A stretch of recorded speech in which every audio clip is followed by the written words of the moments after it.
Ya, saudara, kami sambung lagi berbincang mengenai awas Gunung Semeru yang terjadi aktivitas awan panas guguran.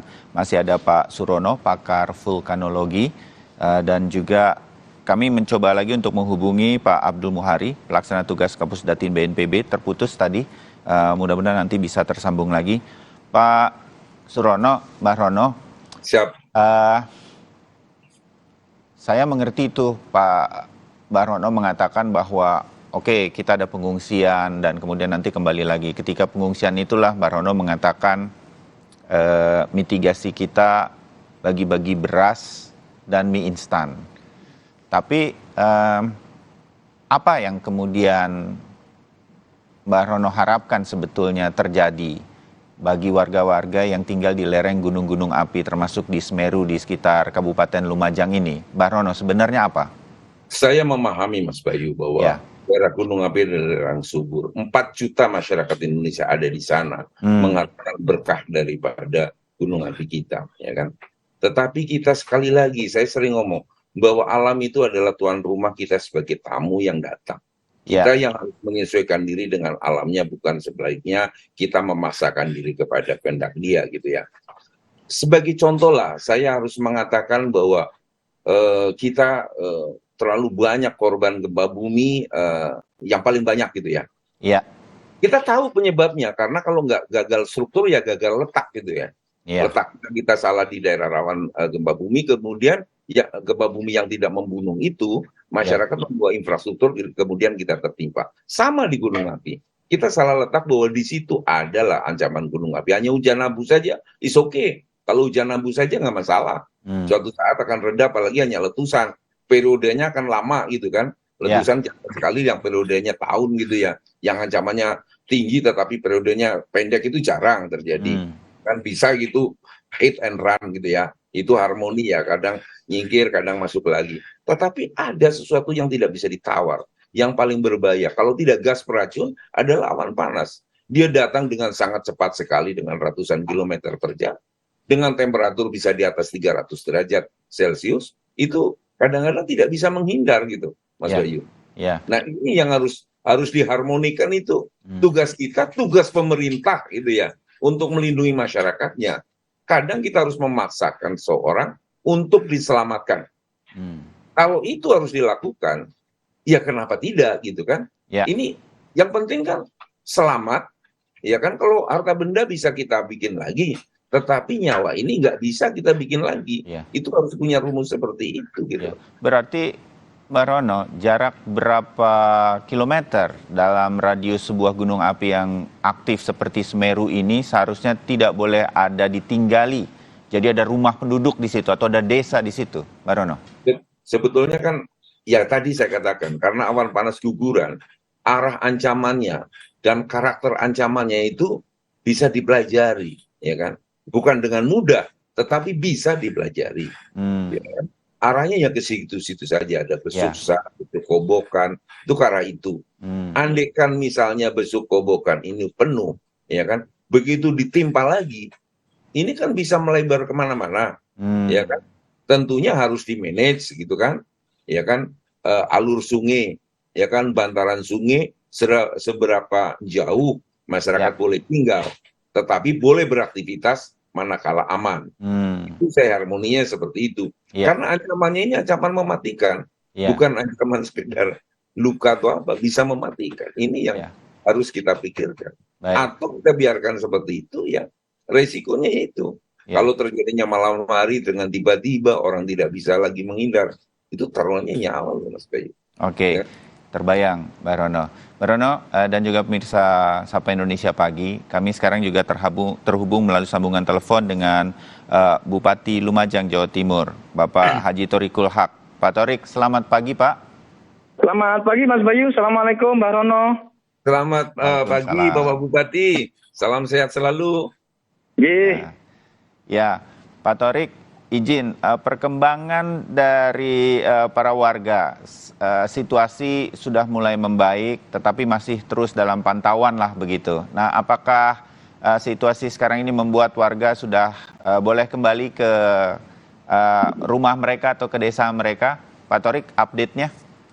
Ya, masyarakat yang sudah bisa kembali ke kediaman, ke rumah masing-masing adalah yang terdampak tidak langsung ya, atau yang kemarin ketika mereka mengungsi akibat derasnya hujan abu ya. Ya. Misalnya di Desa Penanggal, kemudian Sumber Mujur, juga masyarakat yang ada di hunian relokasi yang di Desa Sumber Mujur. Mereka sudah sebagian besar kembali ke rumah masing-masing karena memang ini daerah aman dan zona hijau. Jauh dari daerah aliran lahar Semeru. Yang sekarang masih ada di pengungsian itu masyarakat yang di Desa Supeturang dan Desa Sumberwuluh. Yang sekarang masih berada di beberapa tempat pengungsian, di balai desa, di sekolah, ada juga yang di lapangan. Saya per tadi malam keliling ke beberapa tempat pengungsian itu, yang utama itu mereka masih trauma. Ya. Betul mereka di daerah atau di wilayah yang minimal zona kuning ya. Hijau dan kuning, tidak di zona merah. Tetapi kejadian tahun lalu ketika turunnya abu dan menjadikan wilayahnya gelap gulita, itu yang mereka masih khawatir dengan keadaan. Beda lagi dengan masyarakat yang ada di tepian langsung aliran lahar, misalnya di Kajar Kuning, itu mereka sudah sebagian besar pindah ke hunian relokasi. Kalau ditanya apakah ada korban jiwa, sampai sekarang belum ada laporan. Tadi malam ada laporan kehilangan 2 orang atau keluarga. Nah, sudah ditemukan sejak jam 7 sudah ditemukan mereka merumput. Dan merumputnya ada di seberang sungai. Jadi aman, sudah diamankan oleh petugas. Jadi Kajar Kuning itu sudah tidak ada penduduk atau sudah tidak ada orang yang bertempat tinggal di situ. Karena tahun lalu Kajar Kuning ini terdampak langsung, ada banyak rumah yang hancur, ada banyak atap yang roboh, sehingga dalam jangka waktu hampir setahun ini pas 1 tahun, mereka sudah mendapatkan hunian tetap di hunian relokasi yang sudah dibangun. Ya, pagi ini aktivitas masyarakat ada sebagian yang ke kandang ternaknya masing-masing yang ada di Kajar Kuning itu untuk mengambil kambing, ayam, bebek gitu untuk diamankan, dan itu dibantu oleh petugas dari teman-teman relawan. Menarik karena Pak Thorik, karena kami baru saja berbincang nih dengan Mbah Rono berkaitan dengan jangan sampai lagi begitu, kira-kira bahasa kami ini, bahasa mudahnya, di daerah-daerah yang memang betul-betul nggak boleh ditinggali itu memang masih ada desa di situ. Kalau mungkin bekerja saja, datang dan pergi, masih boleh lah begitu kira-kira ya. Mbak Rono tadi menjelaskan itu, dan ada contoh dari Pak Bupati mengenai Ganjar Kuning ini, yang desa yang dulu pernah sangat terdampak, sekarang sudah tidak ditinggali. Masih ada daerah-daerah seperti Ganjar Kuning lagi yang akan seperti ini ditindaklanjuti, sehingga dengan demikian mudah-mudahan jika terjadi sesuatu dengan Semeru, bahkan erupsi, begitu situasinya betul-betul aman, sehingga tidak lagi jatuh korban jiwa yang besar kira-kira, Pak Bupati. Iya, kita ini sudah mendapatkan peta zonasi ya, zona merah, zona kuning, dan zona hijau. Yang di zona merah, yang terdampak langsung yang tahun lalu betul-betul ya sudah tidak bisa ditempati rumahnya, hancur rumahnya, itu sudah dipindahkan ke hunian relokasi. Misalnya Desa Supeturang. Desa Supeturang itu hampir secara keseluruhan atau separuh lebih itu zona merah. Tetapi ada daerah yang masih aman untuk dijadikan tempat tinggal. Artinya misalnya jaraknya 1 kilo dari aliran lahar. Kita ini kan yang tidak bisa memprediksi, karena ini juga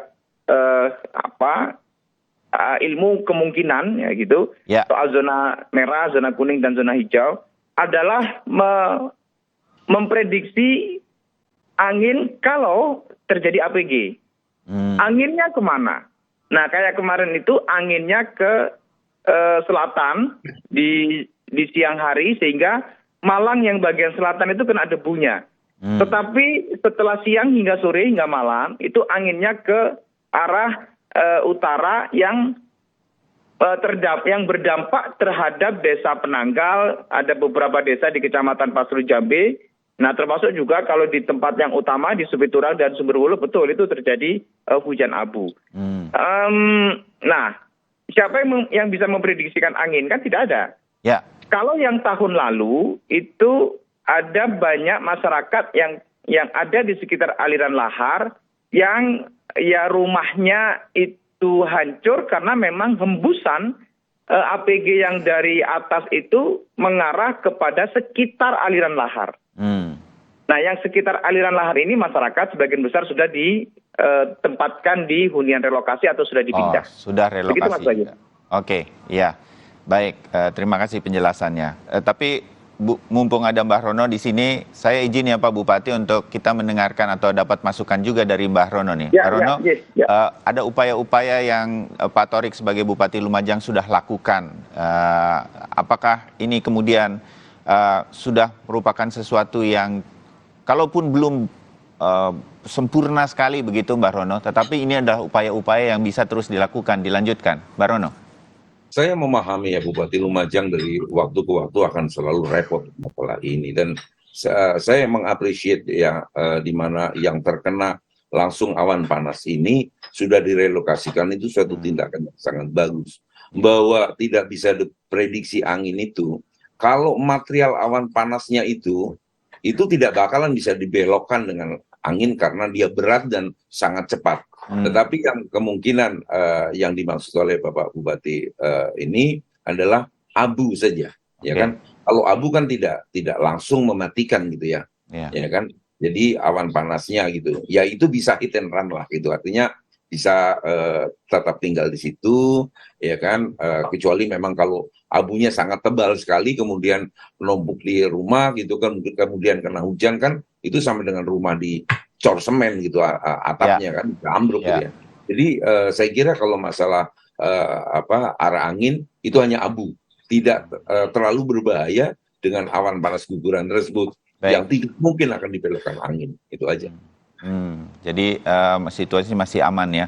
Pak Thorik, sedikit dalam 1 tahun terakhir ini saya menyebutnya melakukan relokasi terhadap para warga.